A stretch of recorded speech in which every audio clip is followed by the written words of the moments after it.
எல்லாருக்கும் வணக்கம். என் பேர் மாயகிருஷ்ணன். நான் கமதியிலேருந்து வந்திருக்கேன். சென்ற ஆண்டு நம்ம பாரதி நகரில் இதே போன்ற ஒரு மிக சிறப்பான ஒரு பொதுக்கூட்டம் நடைபெற்றது. இந்த ஆண்டும் இடம் மாறிடுச்சுன்னு சொன்னாங்க. சரி, ராம்நாட்டுக்குள்ளே தானே, ஒன்றும் பிரச்சனை இல்லை. அந்த இடம் கொஞ்சம் மக்கள் நின்று பார்க்கக்கூடிய இடம் மாதிரி தெரிஞ்சு, இன்றைய நமக்கு ஒதுக்கப்பட்டக்கூடிய இடம் ஒரு ஆள் நடமாட்டம் நிற்க தேவையில்லாத ஒரு இடமாக தெரிகிறது. பரவாயில்லை. இந்த நேதாஜி ஜெயந்தி விழாவானது இன்றைய நிலைமையில் இந்தியா முழுவதுமே கொண்டாடப்பட்டு கொண்டிருக்கின்றது. ஆனால் அரசு இதை கொண்டாட சொல்கிறதா என்று பார்த்தால் அரசு சொல்கிறதில்லை. அரசு இதுக்கு ஏதாவது, மக்கள் எல்லோருமே இன்றைக்கி பொருளாதாரத்தை தேடி ஓடக்கூடிய காலம், ஒவ்வொருத்தருக்கும் சுய தேவை ஒன்று உண்டு.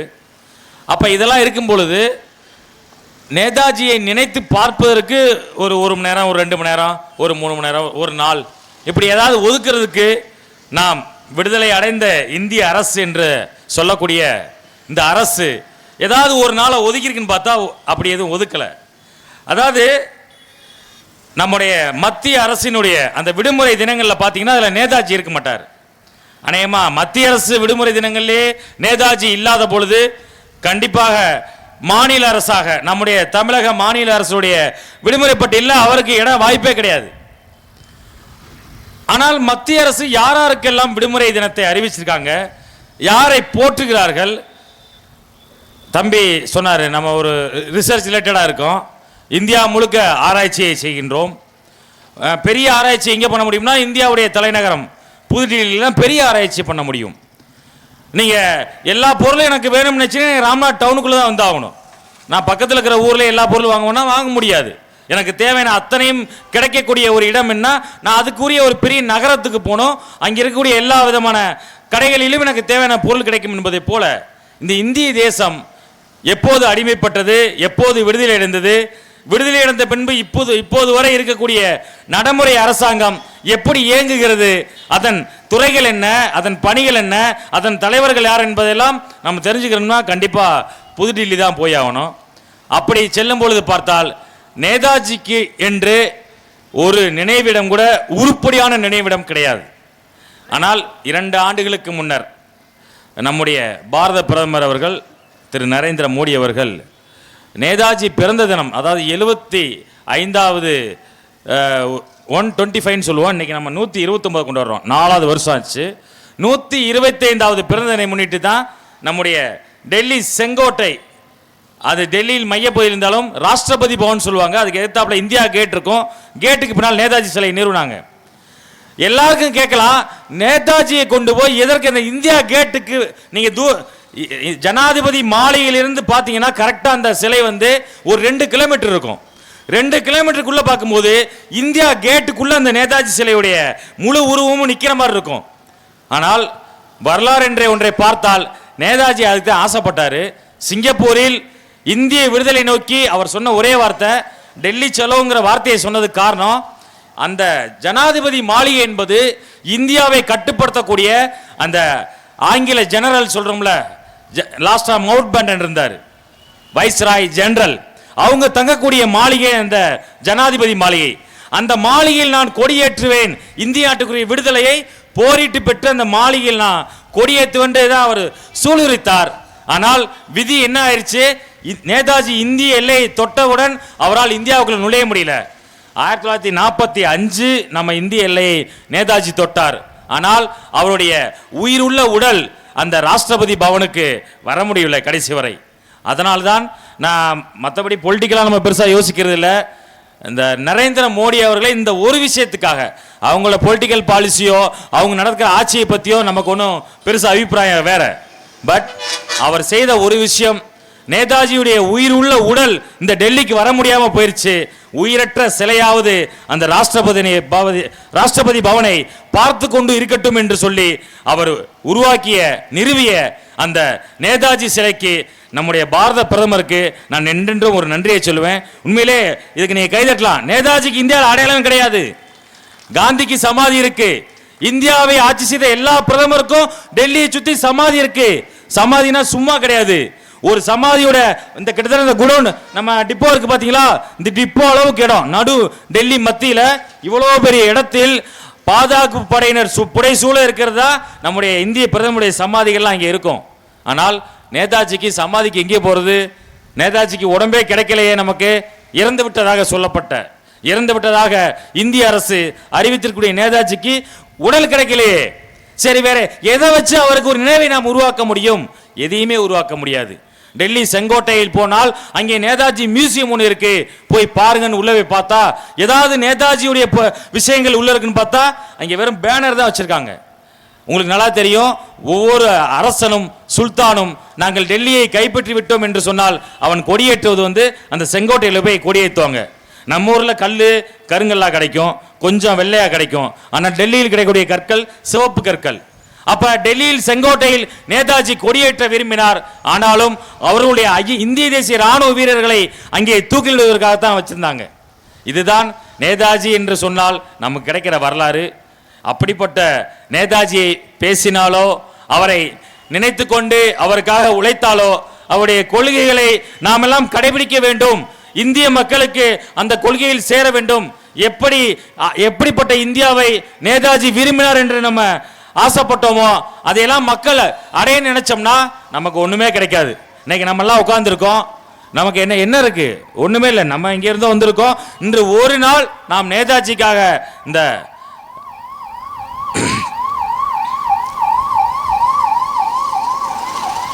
வருடத்தில் நாம் நாளை இருப்போமோ அடுத்த வருடம் இருப்போமோ செத்து போவோமோ தெரியாது. நமக்கு முன்னால் இருந்தவர்கள் நேற்று இருந்தவர்கள் நம்மோடு கிடையாது. ஆனாலும் நம் வருடத்தில் ஒரு நாள் இந்த இந்திய தேசம் பாமரனுக்கும் ஒரு நீதி கிடைக்க வேண்டும். கேபிட்டலிஸ்ட் சொல்லக்கூடிய ஒரு விஷயம் இருக்கு. ஐயா நிறைய நேரம் பேசினாரு, பிள்ளத்தி கிருஷ்ணன். ஒரு விஷயத்தை புரிஞ்சுக்கங்க, நாம் நேதாஜி வரலாறுகளையோ பசுமன் தேவர் அவருடைய வரலாறுகளையோ நேதாஜிக்காக உழைத்தவருடைய வரலாறுகளையோ 1000 முறை சொன்னாலும் அவர்கள் எதற்காக உழைத்தார்கள் என்பதை சொல்வதற்கு இங்கே நம்மகிட்ட ஆள் இல்லை. நேதாஜி ஐயா கூட்டிட்டு வந்தது உண்மைதான், நேதாஜிக்காக ஐயா உழைத்தது உண்மைதான். ஆனால் இந்த சுதந்திரம் கொடுத்துட்டாங்கன்னா நம்ம எதுவும் பக்கத்தில் ஒன்று வைக்கிறத தூக்கி பிரிட்டிஷ்கார எத்தனை நாள் நாங்கள் கையில் வச்சுருந்தோம். ஒரு 2 கிலோ தங்கம், சுதந்திரம் என்பது ஒரு 2 கிலோ தங்கம் போன்றது. இதை அப்படியே கொடுத்துட்டேன்னா நீங்கள் இந்தியா நாளையிலிருந்து நல்லா இருவீங்கிறது கிடையாது. What's mean of freedom? ஃப்ரீடம்னா என்ன? Transfer of power. சுதந்திரம் என்பதை நம்ம தமிழ்ல எல்லாத்துக்கும் பிடிக்கணும். சுதந்திரம்னா நம்மள அதுக்கு மேலே இந்தியர்கள் எல்லாம் சங்கிலியில் கட்டி போட்டிருந்தாங்களா? இல்லை நம்ம வீட்டுக்கெல்லாம் கேட்டு போட்டிருந்தாங்களா? சுதந்திரம்னா என்ன? 1947 நாம் எல்லாம் விடுதலை அடைந்து விட்டோம் என்பதற்கான அர்த்தம் என்ன? அதிகாரத்தை குவித்து வைத்திருக்கக்கூடிய ஒருவன் அவனிடமிருந்து மற்றொருவருக்கு அதிகாரத்தை மாற்றுகிறான். சிம்பிளா சொல்லணும்னா, போன முறை ஆட்சியில் இருந்தவங்க அண்ணா திராவிட முன்னேற்ற கழகம் இருந்தாங்க. எடப்பாடி பழனிசாமி கடைசியாக முதல்வராக இருந்தார். நமக்கு ஒரு தேர்தல் நடத்துகிறாங்க. அந்த தேர்தலில் எல்லா கட்சிகளும் போட்டியிட்டார்கள். போட்டியிட்டவர்கள் வெற்றி பெற்றவர்கள் யாரோ அவர் என்ன ஆகிட்டாரு? நம்முடைய மாநிலத்தினுடைய முதல்வராக மாறிவிட்டார். அப்படின்னா அங்கே என்ன நடக்குது? ஒருத்தர் இருக்கார், அவர் போயிடுறாரு, அவர் உட்கார்ந்த இடத்துக்கு மறுபடியும் ஒருத்தர் அதே மாதிரி வந்து உட்கார்றாரு. அப்போ அவர்கிட்ட என்ன நடக்குது? Transfer of power. அதிகாரம் வழங்கப்படுகிறது. என்ன அதிகாரம் வழங்கப்படுகிறது? இந்த நாட்டை நிர்வகிக்கக்கூடிய அதிகாரம் வழங்கப்படுகிறது. இந்த நாட்டை வழிநடத்துவதற்கான அதிகாரம் வழங்கப்படுகிறது. அப்படின்னா அந்த அதிகாரம் என்ன? அதுக்கு ஏதாவது ஒரு உருவம் இருக்கிறதா? ஒண்ணுமே கிடையாது. அந்த அதிகாரத்தின் பெயர் என்ன தெரியுமா? அதிகாரம் என்றால் காவல்படையை கட்டுப்படுத்துவது, நிர்வாக அதிகாரிகளை ஐஏஎஸ்களை கையில் வைத்துக் கொள்வது, துறைகளை பல்வேறு துறைகளை நிர்வகிப்பது பேர் அதிகாரம் அல்ல. நாங்க 1757 தமிழ்நாடு, இல்லைன்னா சிம்பிளா சொல்றேன் 1639 3 கப்பல்ல வந்து நாங்க சென்னையில் இறங்கணும். சென்னையில் ஒரு சின்ன கோட்டையை கட்டணும். ஆனால் 1947 ஒட்டுமொத்த இந்தியாவையும் அடிமையாக மாற்றினோம் அப்படின்னு ஒரு ஹிஸ்டரி இருக்கு பிரிட்டிஷ்க்கு. அதிகாரம் என்றால் உங்களிடமிருந்து வரியை பெறுவதுதான் அதிகாரம். எது அதிகாரம்? எது மாற்றப்படுகிறது? உங்களிடமிருந்து வரியை வசூலிப்பது நானா இல்லை புதிய ஒருவனா? இதுதான் டிரான்ஸ்ஃபர் ஆஃப் பவர். சும்மா பவர், சுதந்திரம், உரிமை. என்ன உரிமை? உரிமைனா என்ன? என்ன what's meaning of the rights? இன்னைக்கு ரைட்ஸ் இருக்கா? இன்னைக்கு என்ன ரைட்ஸ் இருக்கு பீப்புள்ஸ்க்கு? நீங்க கேட்ட இடம் எங்கே கேட்டீங்க? அனுமதி கேட்கும்போது நிகழ்ச்சி ஏற்பாட்டாளர்கள் எங்கே அனுமதி கேட்டீங்க? எந்த இடத்தில் இந்த நேதாஜியினுடைய ஜெயந்தி விழாவை நடத்துவதற்கு எங்கே அனுமதி கேட்டீங்க? பாரதி நகர். பாரதி நகரில் போன ஆண்டே பாரதி நகரில் ஒரு கூட்டம் நடைபெற்றது. மிக அருமையாக சிறப்பாக நடைபெற்றது. ஏன் அந்த இடத்தில் நமக்கு அந்த அனுமதி மீண்டும் கிடைக்கவில்லை? ஏதேனும் அங்கே தகராறு நடந்ததா? இல்லை யாரையும் தவறாக பேசினோமா? இந்த மக்களுக்கு இடைஞ்சலை செய்தோமா? என்ன செய்தோம்? ஏன் இங்கே மாற்ற வேண்டும்? இந்த பக்கம் பார்த்தா காலியான டிப்போ உட்கார்ந்துருக்கு. இங்க மனிதன் கூட இல்லை, ஆடு மாடு கூட கிடையாது. இந்த பக்கம் பார்த்தா பூட்டப்பட்ட கடைகள் இருக்கு. நாம் என்ன செய்கின்றோம்? யாரை எதிர்த்து பேசுகின்றோம்? யாருக்கு தொந்தரவை செய்கின்றோம்? இதான் பவர், டிரான்ஸ்ஃபர் ஆஃப் பவர். எங்கே இருக்கு பவர்? எங்கே இருக்குன்னு தெரியுங்கன்னா இங்கே தான் பவர் இருக்கு. அந்த அதிகாரத்தை உனக்கு வழங்குவது, நீ நினைத்ததை நினைத்த நேரத்தில் அடிப்படை உரிமை சட்டத்தின்படி ஒன்றை பெறுவதற்கு உனக்கு எது தடையா இருக்கு? பவர். இந்த பவரை தான் பல பேர் வச்சுக்கிட்டாங்க. என்றைக்குமே நேதாஜியையும் தேவரையும் எவன் ஒருவன் உச்சரிக்கின்றானோ அவனுக்கு எந்த ஜென்மத்திலும் பவர் கிடைக்காது. ஐயா மறைந்து விட்டார். 1963 பசும்பொன் தேவர் அவர்கள் மறைந்து விட்டார். நேதாஜி மறைந்ததற்கு ஒரு தேதியை சொல்லியிருக்காங்க, ஆகஸ்ட் 18, 1945. இந்த இருவரின் பெயரை, தெய்வீக திருமகன் பசும்பொன் தேவருடைய பெயரை தமிழ்நாட்டில் சொல்பவர்களுக்கு பவர் கிடைக்காது. நேதாஜியின் பெயரை இந்திய அளவில் ஒட்டுமொத்த தேசத்தின் அளவில் சொல்பவர்களுக்கு பவர் கிடைக்காது. ஏன் பவர் கிடைக்காது? இவங்க ரெண்டு பேரும் என்ன பண்ணாங்க? ஐயா போயிட்டா இருக்கிறேன், முத்துராமலிங்க தேவர் போகும்போது இருக்கிறத அவனுக்கு வச்சுட்டான்னு போயே போயிட்டார்.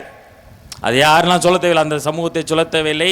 பலன் பெற்ற தனக்கு முத்துராமலிங்க தேவருக்கு என்ன பவர் இருந்துச்சு?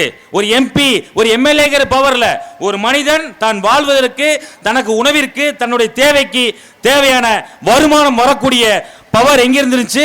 அவரிடம் அவருடைய முன்னோர்கள், அவருடைய தந்தைமார்கள், அவருடைய தாத்தாக்கள் போரிட்டு சேதுபதி மன்னரிடம் சண்டைக்கு படை அனுப்பி அதன் மூலமாக மன்னரிடமிருந்து பெற்ற அந்த காவல் மானிய நிலங்கள் தான் முத்துராமலிங்க தேவர்கிட்ட கடைசியா இருந்துச்சு. அவர் ஆசைப்பட்டது இந்த இந்தியாவில் வாழும் ஒவ்வொருவனுக்கும் ஒரு அந்த பவர் கிடைக்க நினைச்சாரு. ஆனால் அவரால் வழங்க முடியவில்லை. நேதாஜியை தலைவராக ஏற்றுக்கொண்ட தெய்வீக திருமகன் இந்த மக்களுக்கு ஒரு நல்ல ஒரு வாழ்க்கையை வழங்க முடியவில்லை. அதனால் மனம் வெந்து தன்னிடம் இருப்பது என்ன? நான் சாக போறேன் தெரியும். அவருக்கு குடும்பம் கிடையாது, எந்த விதமான வாரிசும் கிடையாது, எந்த விதமான ஆசையும் கிடையாது. அவர் என்ன, நான் சாகிறதுக்கு முன்னாலேயே பசும்பொன்ல ஒரு பெரிய அரண்மனை கட்டி வச்சுட்டு, ஏப்பா நான் செத்து போனா என்னை கொண்டு போய் இங்கே புதைச்சு என்னை பெரிய இடத்துல புதைங்கன்னு சொல்லியிருந்தாரா?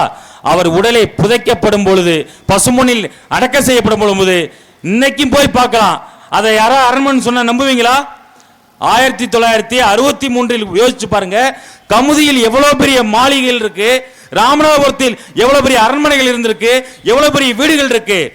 பசும்பொன் தேவர் நல்லடக்கம் செய்யப்படும் பொழுது அவருடைய வீடு சாதாரண ஒரு வீடு, சாதாரண ஒரு குடும்பம், ஒரு மனைவி, ஒரு குடும்பஸ்தன், ஒரு மனைவி, 4 பிள்ளைக்கு கற்ற ஒரு சின்ன வீடு தான் அவர் பசும்பொன்னில் விட்டு சென்ற வீடு.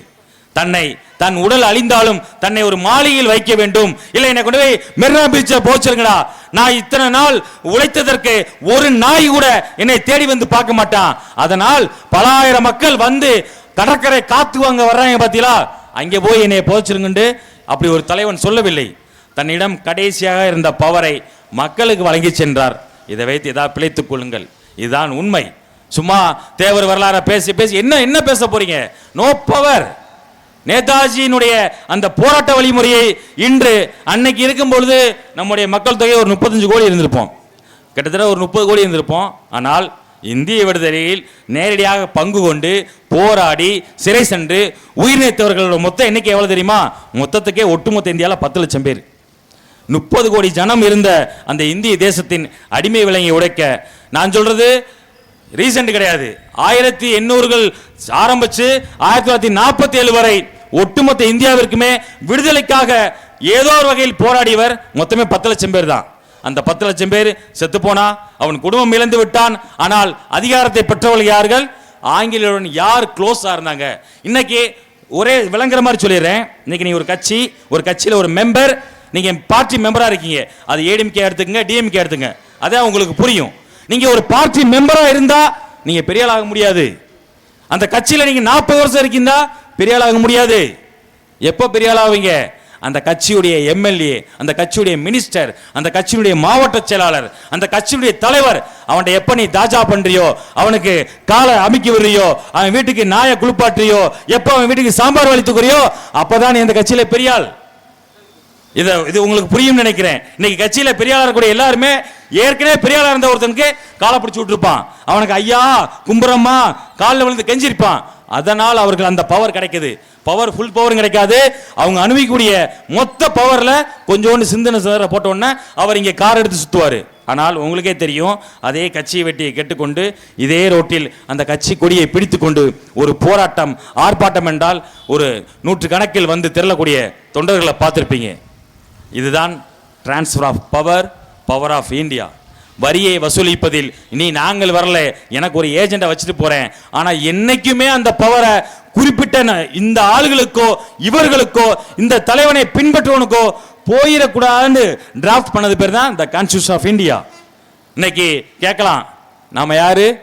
ராமநாதபுரத்தினுடைய ஒரு வாழக்கூடிய இந்த மாவட்டத்தினுடைய ஒரு சிட்டிசன். நமக்கெல்லாம் இந்த ராமநாதபுரம் மாவட்டத்துக்கு உட்பட்ட ஒரு சிட்டிசன்ஷிப் இருக்கு. நம்ம ரேஷன் கார்டில் இந்தியான்னு இருக்காது. ஏன்னா நம்ம ராமநாதபுரம் மாவட்டம், இந்த தாலுகா, இந்த ஊர், இந்த குடும்பம்னு ஒரு ஐடென்டிட்டியில் இருக்கும். புரியுதுங்களா? அப்ப இந்த ஐடென்டிட்டியில் இருக்கக்கூடிய நாம் யார் என்பதை நம்மை ஆண்ட வெள்ளைக்காரன் ஆல்ரெடி ஃப்ரேம் பண்ணிட்டான். அப்படி ஃப்ரேம் பண்ணதான் உங்களுக்கு தெரிய நினைக்கிறேன். இந்த டினோட்டிஃபைட் ட்ரைப்ஸ், சீர்மரபு பல சீர்மரபினர், இந்த மாதிரிலாம் ஒரு சில வார்த்தைகள்லாம் வித்தியாசமா இருக்குன்னா இவர்களிடம் எந்த காலத்திலும் அதிகாரம் போகக்கூடாது. ஏற்கனவே ஒரு முத்திரையை குத்தி வைத்தான் பார்த்தீங்களா? இன்னொரு விளங்குமுறை சொல்றேன். காவல் நிலையம் சென்றால் அங்கே போர்டுலாம் இருக்கும். அதில் பார்த்தீங்கன்னா சில கிராமங்கள் கரும்புள்ளி கிராமங்கள் இருக்கும். இளைஞர்களாக இருக்கக்கூடிய நீங்கள் ஏதோ வந்தோம் நேதாஜியை பார்த்தோம் போனன்னு இருக்கக்கூடாது. கரும்புள்ளி கிராமம் என்று சொன்னால் அந்த கிராமத்தில் இருப்பவன் நல்லவனோ கெட்டவனோ அந்த கிராமம் தவறு இழைப்பதில் முன்னணியில் இருப்பான். அந்த கிராமத்தை சார்ந்தவன் சந்தேகப்பட்டால் கூட அவன் மீது வழக்கு பதியலாம். இதுக்கு ஒரு முன்னேற்பாடாக இருப்பதுதான் அந்த கரும்புள்ளி கிராமம். அப்படிப்பட்ட ஒரு கரும்புள்ளியைத்தான் இந்த இந்திய அளவில் நேதாஜியின் மீதும் இந்த தமிழக அளவில் பசும்பொன் தேவரை யாரெல்லாம் பின்பற்றுகிறார்களோ அவர்கள் மீதும் ஏற்கனவே வெள்ளையன் குத்தி வைத்திருக்கிறான். அந்த குத்தி வைத்த அந்த முத்திரையை புதிதாக வந்த ஆட்சியாளன் பின்பற்றுகிறான். அதனால் தான் சொல்கிறேன், நம்மிடையே என்னைக்குமே பவர் வராது. அப்படி என்றால் அதிகாரத்தை பெற என்ன செய்ய வேண்டும்? அதிகாரத்தை பெற என்ன செய்ய வேண்டும்? ஒரே வழி, நீங்கள் நேதாஜியை போன்று நெஞ்சை நிமிர்த்தி நின்றால் அதிகாரம் கிடைக்காது. ஏனென்றால் அன்றைக்கே ஆயுதம் ஏந்தி போராடிய நேதாஜியினுடைய பின்பற்றியவர்களுக்கோ அதிகாரம் வழங்கப்பட்டால் இந்த நாட்டில் எல்லா உரிமையும் ஆயுதம் தூக்கி போராடுவார்கள் என்ற நிலை வந்துவிடும் என்ற ஒன்று காரணத்திற்காகத்தான் யார் புரட்சி செய்கின்றார்களோ அவர்களுக்கு என்றைக்குமே அந்த புரட்சிக்கான ரிசல்ட் கிடைக்காது, அந்த புரட்சிக்கான முடிவை எட்ட முடியாது என்பதற்காகத்தான் இங்கே சில குழுக்கள், சில இனங்கள், சில பிரதேசங்கள், சில மாநிலங்கள், சில தலைவர்களை பின்பற்றுபவர்களுக்கு என்றைக்கும் நமக்கான பவர் வருவதில்லை. அதை உணர்ந்து இந்த தலைமுறை நாம் வந்திருக்கின்றோம், இளைஞர்களாக வந்திருக்கின்றோம். ஏன்னா இங்கே நான் ஒரு ஹிஸ்டரி ரிலேட்டடான ஒரு ரிசர்ச் ஸ்காலர். நான் உட்காந்து ஹிஸ்டரி வகுப்பு எடுக்க இங்கே வரல. என்னோட ஹிஸ்டரி பிளேஸ் பண்ணுற இடம் வேற இடம். இந்த தலைமுறை உணர்ந்து கொள்ளுங்கள். நேதாஜியும் பசும்பொன் தேவரையும் மனதால் ஏற்றுக்கொள்ளக்கூடிய நீங்கள் அதிகாரத்தை அடைவது எப்படி என்பதை யோசியுங்கள். அவரை பற்றி வேற எதுவும் பேச விரும்பல.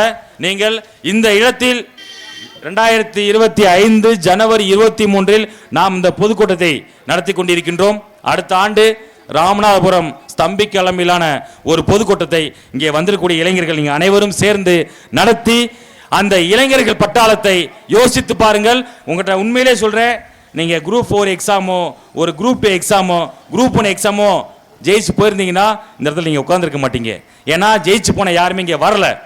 நாம் அந்த வாய்ப்பு கிடைக்கவில்லை, அந்த பவர் நமக்கு கிடைக்கல. அதனால நாம் இங்கே நேதாஜியை நினைத்து கொண்டிருக்கின்றோம்.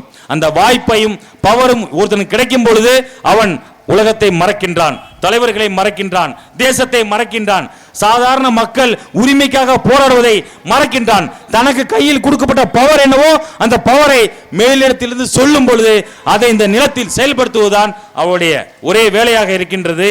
நாம் அதிகாரத்தை தேடி போக தேவையில்லை. அதிகாரத்திற்காக யார் காலிலும் விழவில்லை. இங்கே இருக்கக்கூடிய இளைஞர்கள் சுயமாக உங்களுடைய வருமானத்தை யாரை நம்பியும் இல்லாமல் சொந்தமாக வருமானத்தை ஈட்டக்கூடிய இளைஞர்களாக மாறுங்கள். அதுதான் நமக்கு இருக்கிற ஒரே வழி. சொந்த வருமானம், சொந்த தொழில், அதன் மூலமாக யாரையும் சாராமல் ஒரு இளைஞர் கூட்டம் உருவானால்தான் இந்த அதிகாரத்தை கைப்பற்றி வைத்துக் கொண்டு அதை மட்டுமே அணிவித்திற்கொண்டிய அந்த கூட்டம் விலகி ஓடும். ஏனென்றால் நாளைக்கு உனக்கு ஒரு தேவைக்கு அவன்கிட்ட போய் நீங்க அப்ளிகேஷன் நிற்கும் பொழுது அங்கே நீ சரண்டர் ஆயிடுற. அதனால் இளைஞர்கள் நேதாஜியும் பசும்பொன் தேவரும் ஆசைப்பட்டது, இந்திய இளைஞர்கள் சுயமாக எந்த விதமான அடிமைத்தனத்திற்கும் ஆளாகாமல் இருக்க வேண்டும் என்று ஆசைப்பட்டார்கள். அப்படிப்பட்ட ஆசைப்பட்டதில் உங்கள் உடல் நலத்தை பேணக்கூடிய, எந்த விதமான உடல்நலத்தை பாதிக்கக்கூடிய எந்த வஸ்துகளையும் பயன்படுத்தாமலும், தேவையில்லாமல் உங்கள் மனங்களை சிதறக்கூடிய சினிமா போன்ற தலைவன், ரசிகன், கட்சிக்காரன் இவர்கள் பின்னால் அலையாமல் நமக்கு எந்த கட்சியும் தேவையில்லை. எவன் ஆட்சிக்கு வந்தும் நம்மை வாழ்வை மாற்றப் போவதில்லை. ஏற்கனவே சொல்லிட்டேன், டிரான்ஸ்பர் ஆஃப் பவர் ஒரு இடத்துல இருந்து இன்னொருத்துக்கு மாறப்போகுது. அவர் போன வட்டம் 100% கமிஷன் அடிச்சாருன்னா இந்த வட்டம் அதை கமிஷன் அடிக்கிறதுக்கு புதுசா ஒருத்தர் வரப்போகிறார். அவ்வளவுதான். அதனால் இந்த நேதாஜியின் பெயரால், பசும்பொன் தேவரின் பெயரால், இந்த புகைப்படத்தில் இருக்கக்கூடிய மறைந்த தலைவர்கள் திரு மூக்கியா தேவர் அவர்கள் இந்த கச்சத்தீவுக்காக பாராளுமன்ற பதிவேடுகளை பார்த்தால் அங்கே மூக்கியா தேவர் பெயர் தான் இருக்கும். இந்தியாவில் அத்தனை கோடி மனிதர்கள் 543 எம்பிக்கள் இருந்தும் ஒரு தன்மான தமிழன், நம்முடைய ராமநாதபுரம் தேர்ந்தெடுத்த ஒரு மாபெரும் தமிழன் அந்த கச்சத்தீவுக்கு குரல் கொடுத்தார். அவர் பெயர் உள்ளது. மேற்கு வங்காளத்திலும் ஒரு எம்பியின் பெயர் உள்ளது. இரண்டாவதாக இருக்கக்கூடியவர் நீங்க கூட பார்த்துக்கலாம், புதுசா ஒருத்தரை போட்டிருக்காங்க. யாரப்பா அவர் என்று கேட்கிறீங்களா? இவர் தான் TL சசிவர்ண தேவர். நேதாஜி கமிஷன், பசும்பொன் தேவர் உயிரோடு இருந்த பொழுது முதல் நேதாஜி கமிஷன், நேதாஜி உயிரோடு இருக்கின்றாரா செத்து போனாரா என்பதை பற்றி அமைக்கப்பட்ட சானவாஸ் கமிஷனில் முதலாவதாக ஆஜரானவர் பசும்பொன் முத்துராமலிங்க தேவர். அவர் மறைந்த பின்பு 1971ஆம் ஆண்டு அதே புதுடெல்லியில் அமைக்கப்பட்ட ஜஸ்டிஸ் கோசா கமிஷன், அவர் முன்னால் ஆஜராகி நேதாஜி உயிருடன் உள்ளார், எங்கள் தலைவர் பசும்பொன் தேவர் உரைத்ததை நாங்கள் நம்புகிறோம், அதற்கான ஆதாரம் உள்ளது என்று டெல்லியில் சொல்லியுறுத்தவர் தான் இந்த TL சசிவர்ண தேவர். இங்கே இருக்கக்கூடிய இந்த ராமநாதபுரத்தினுடைய சட்டமன்ற தொகுதியில் ஒன்றான முதுகுளத்தூர் சட்டமன்ற தொகுதியின் 1957ஆம் ஆண்டு 1962ஆம் ஆண்டு நேதாஜியின் பெயரை சொல்லி வெற்றி பெற்று சட்டமன்றம் சென்று புதுடில்லி சென்று நேதாஜியுடைய விசாரணை கமிஷனில் ஆஜரானவர் தான் அந்த TL சசிவர்ண தேவர். அவர் தான் நேதாஜியை மதுரையில் ரிசீவ் பண்ணாரு. முத்துராமலிங்க தேவர் அவர்கள் நேதாஜியை வரவேற்க தமிழ்நாட்டுக்கு கொண்டு வருவதற்காக சென்னை சென்று விட்டார். மதுரையில் 1 லட்சம் மக்கள் திரண்ட நேதாஜி விழாவை நடத்தி காமிச்சது தேவருடைய உத்தரவில் நடத்தி காண்பிப்பவர் இந்த TL சசிவர்ண தேவர். மறந்துவிட வேண்டாம். இவர்களில் பின்னால் தேவர் என்று இருப்பதால் நாம் வணங்கவில்லை. 1,00,000 தேவர் இருப்பான், 1000 தேவர் இருப்பான், இந்த ஊரில் எத்தனை பேர் இருப்பான், அவனெல்லாம் நமக்கு தேவையில்லை. எந்த தேவன் ஒருவன், தேவர் என்ற பெயர், தேவன் என்று சொல்லவில்லை, எந்த தேவர் என்ற ஒரு பெயர் இந்த நாட்டிற்காகவும் இந்த மக்களுக்காகவும் தன் உயிரை உடலை இழந்தவோ அந்த தேவரை தான் நாம் கும்பிடுகிறோம். மற்ற எல்லா தேவரும் நமக்கு தேவையில்லை.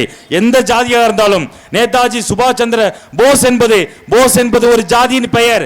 நாம் போஸை தான் வைத்திருக்கிறோம். எங்க கமிதியில போஸ் நாடார் இருக்காரு, போஸ் செட்டியார் இருக்காரு, போஸ் பிள்ளைவாள் இருக்காரு, போஸ் தேவர் இருக்காரு, போஸ் நாயக்கர் இருக்காரு. எல்லாருக்குமே தெரியும் போஸ்ங்கிற ஒரு ஜாதியின் பெயர். ஏற்கனவே ஒரு ஜாதி பெயரை நாம் நம் ஜாதி பெயரோடு சேர்க்கலாமா என்று அவங்களை யோசிக்கவில்லை. அந்த போஸ் என்ற ஜாதி பெயர் இந்த நாட்டிற்காக உழைத்தது, இந்த நாட்டின் விடுதலைக்காக போராடியது.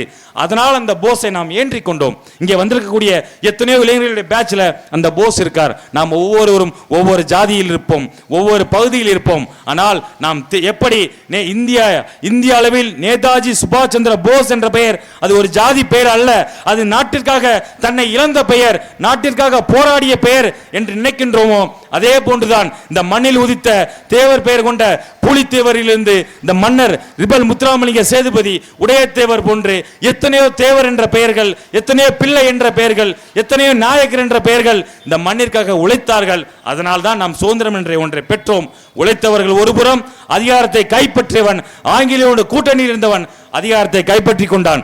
உழைத்தவரின் குடும்பங்கள் தெருவில் உள்ளது. இந்தியா வாய்ப்பிருந்தால் நம்முடைய தமிழக அரசுடைய டைசாஸ்டர் மேனேஜ்மெண்ட் வருவாய்த்துறை அந்த சைட்டை போய் பாருங்க. அதுல தமிழ்நாட்டில் எத்தனை தியாகிகள் பென்ஷன் வரான்னு பாருங்க.